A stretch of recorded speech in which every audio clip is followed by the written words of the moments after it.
We all experience anger, and many times it's completely unnecessary. So, how do we let it go?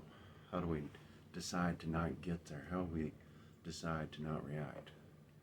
Stay tuned to the end for a few tips that will help you along your journey.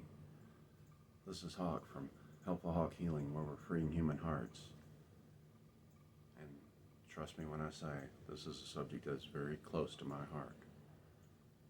In the description below, you'll find a link to the rules of the mind, which will help expand what we're learning here, as well as 101 questions that will help you understand more about where you are on your journey and where you come from.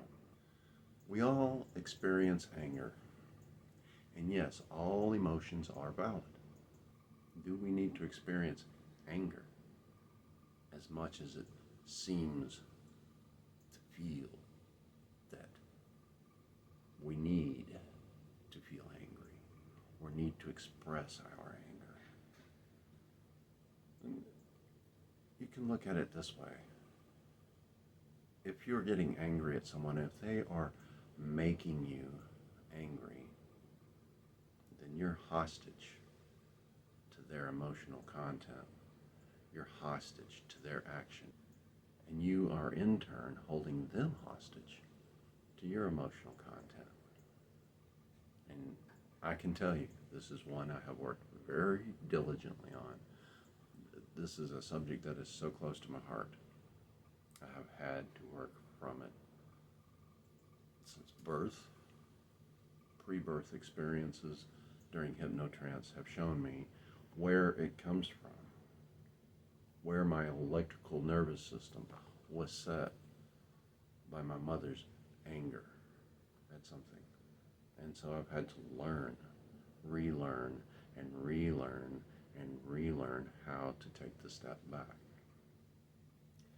No matter what's going on, most of us will react from our subconscious programming rather than our inner loving self, because that's what we've been taught. And it's an unfortunate system that it's cyclical. But that's the way we're taught. So we don't know better until we do. And once we do know better, counting to 10 again and again and again, that can help. But the first step is always the hardest. And the journey of 1,000 miles begins with one step. If someone physically attacks us, adrenaline can help in the fight or flight mode, yet it can also hinder us in making the right decision of what is the right move to make. Also, we might end up harming ourselves or someone else much more than we actually intended. You want to belt the guy in the nose, but instead you crush his nose so far back, his face has to be rebuilt. Or he leaned back and you punched him in the throat, and before the ambulance could get there, he died. Innumerable scenarios of how things can go wrong. I will tell you this, not drinking alcohol has helped me control my anger. And it's helped me to take a step back and say, I don't even need to be involved in this at all. Now I can portray anger when it needs to be. And there are times when I do need to portray that I'm about to bite their throat out. But is it true anger? Underneath, I'm looking to de-escalate the situation, let it down.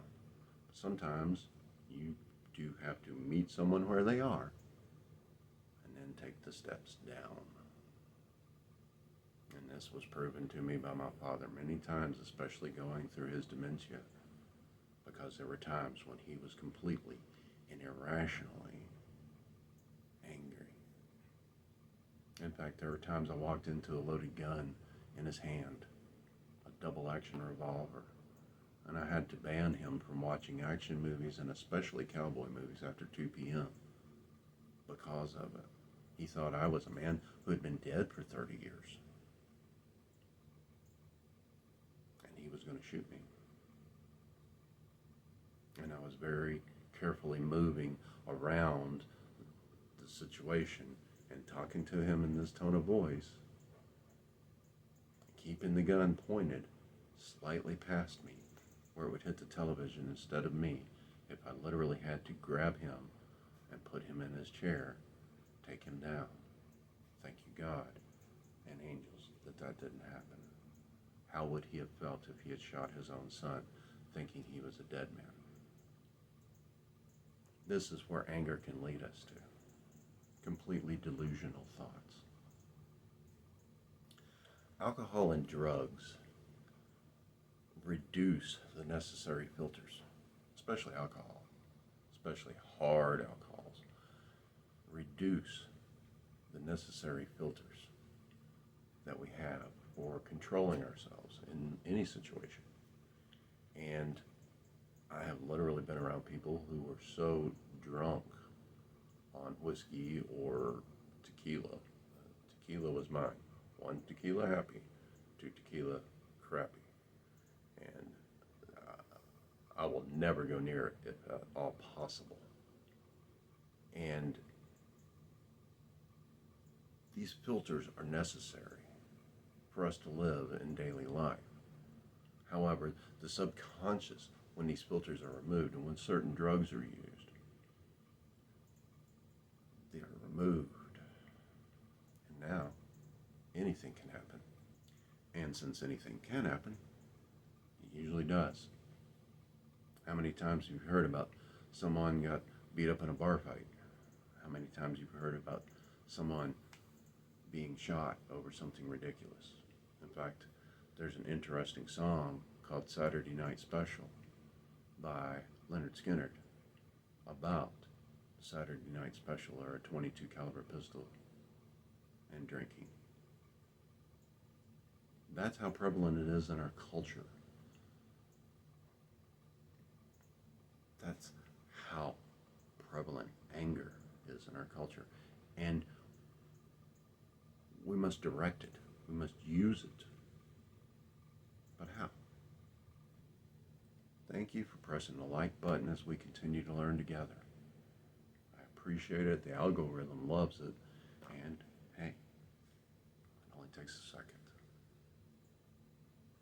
When we're angry, we often say things that we wouldn't normally say. And that goes back to the filtration system. It also has to do with our true feelings about someone coming to the forefront. Since there's no filters, things are coming up. And these things that come up are often hidden in our shadow, hidden in our darkness. And we don't want them to come up, but they do. And we say things. Oftentimes, when we're angry, we will say hurtful things, specifically to try to pinprick the other person because they pinpricked us. And we got to get our vengeance. We got to get our say in. In fact, how many times have you heard people say in the last 30 or 40 years, they disrespected me? Well, unless they're slapping me in the face, or spitting in my face, or physically attacking me, who cares? It just shows their disrespect. It just shows that they have not enough respect for themselves to be able to respect another person, that they would say those things, that they would try to do those things. So in ourselves, we have to have enough respect, enough love for ourselves to free ourselves, to be able to let things happen and not react to them. Once we say something, there's no way to take it back. Once it's been heard, especially. I mean, if you're out in the middle of the woods and you're blowing off steam and you're sure the person's not around, that's a totally different situation. But once you say something, you can't take it back. And even in a case where you're alone, do you truly mean what you're saying? Especially if you physically attack someone all angry, you definitely cannot take that back. I have friends that I have literally banned from my presence for life, for threatening my life, and for putting their hands on me and refusing to control themselves, whether drunk or sober. Once you commit an action, whether it's speaking, thinking, whatever, it's not take-backable. It may be forgivable, but you can't take it back. The harm's been done. So what are you going to do? Thank you for subscribing so that we can continue learning valuable lessons together, such as this, so that we can continue to learn how to free our hearts enough to let others free theirs. Anger is a fear-based decision. And people say that hate is the opposite of love. Well, you have fear. I'm afraid I'm not going to get what I want. You have anger. I'm angry. I'm not getting what I want. You have hate. You're not giving me what I want, which leads to blame. You're not giving me what I want, and I'm going to let you know about it, which leads to shame, which is the letting them know about it, which leads to guilt, which leads to suffering. Love, fear, they are the opposites. Fear holds us back. It is what leads to anger, to hate, and so on. It is fear that holds us back. As Yoda says, fear leads to anger, leads to hate, leads to suffering. And I took that apart in my own life, specifically because I wanted to know what was the anger, what was the hate, and how was it based on fear. And I was afraid I wasn't going to get what I wanted. And to be truthful with you, if we get everything we ever want, I'll tell you the truth. How many times does that come with strings attached you never expected and can actually make your life worse?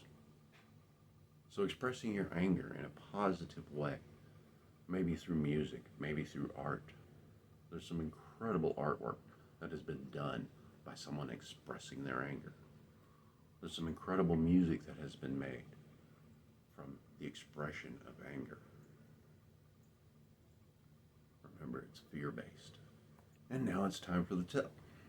Don Miguel Ruiz, in his 4 agreements, says never take anything personally.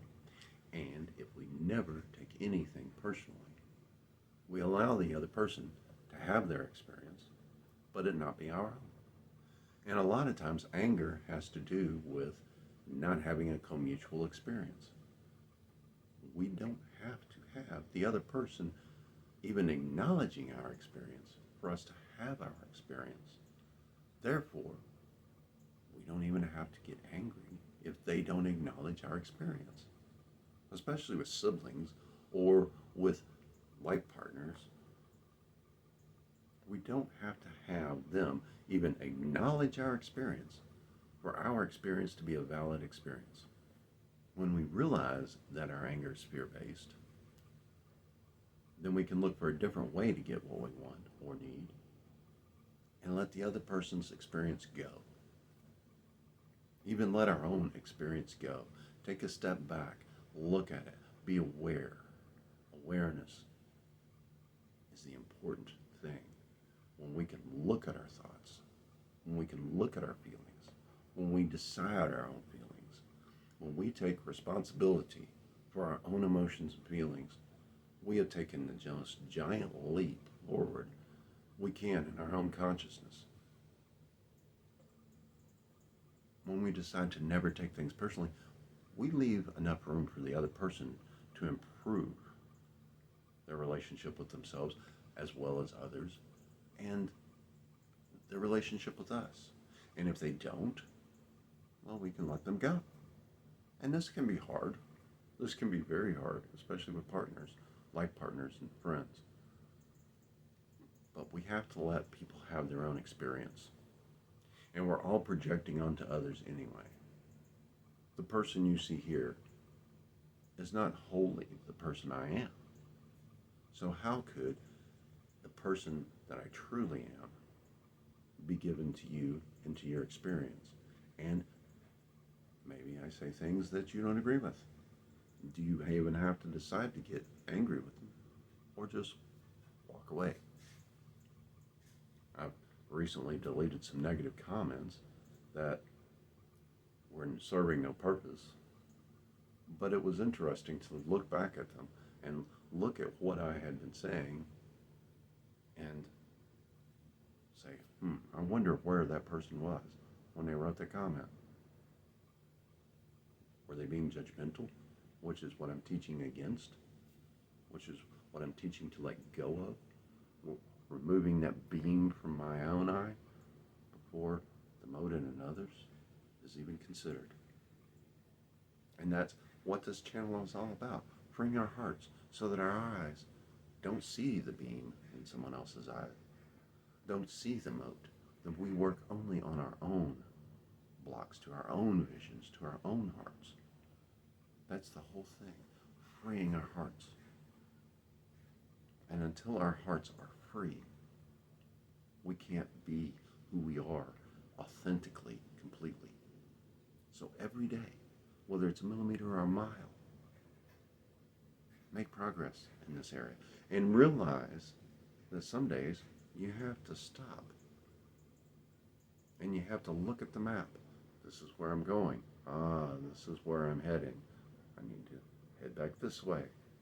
We always have to take account of where we are and where we're going and realize it's not the destination, it's the journey. That's the most important thing. Who do we become in order to get to here? By never ever taking anything personally, we get to experience the present moment more perfectly, and therefore decide to be happier. I can be happy no matter what's going on. And there are times when I am tried, trust me. I am still tried. And we are going to be tested more and more and more as we go along, because situations are going to arise. No matter what we want, situations are going to arise that are going to test our mettle. And it tests us to see where we are and to show us where we are. And therefore, by never taking anything personally, we can know that person's having a bad day. Their inner child needs a deity change. They're unhappy. They're deciding to be unhappy because every emotion truly is a decision. By never taking anything personally, we open our heart to much more love and much more healing. And even if that healing is only our own, it is important for us to heal. It is important for us to keep healing and to keep working on a daily basis to heal. And yes, there are times when it's going to be difficult. There are times when we're going to be tried and tested. Oh, that child, if I could just get, okay, that child's having their experience. I'm going to walk in there, I'm going to stay calm. And usually if you can present a calm face to a child, and you have always worked to present a calm face to a child, they will calm down. However, if you are suddenly changing who you are from who you used to be, and that child is used to you reacting and responding in a particular way, you may have to meet them up here and then step them down many times before they realize that this tone of voice is the tone of voice they need to be paying attention to. By never taking things personally, we are more able to realize the other person's situation and perspective, and therefore can have more compassion for them. We can listen to their perspective. We can experience their perspective in a totally different way, which doesn't affect us and allows us to actually see their point of view. Whether we agree with it or not, we can still see that from their point of view, from their point of starting to now, we could see how they could get here to this point where they're just going and going and going.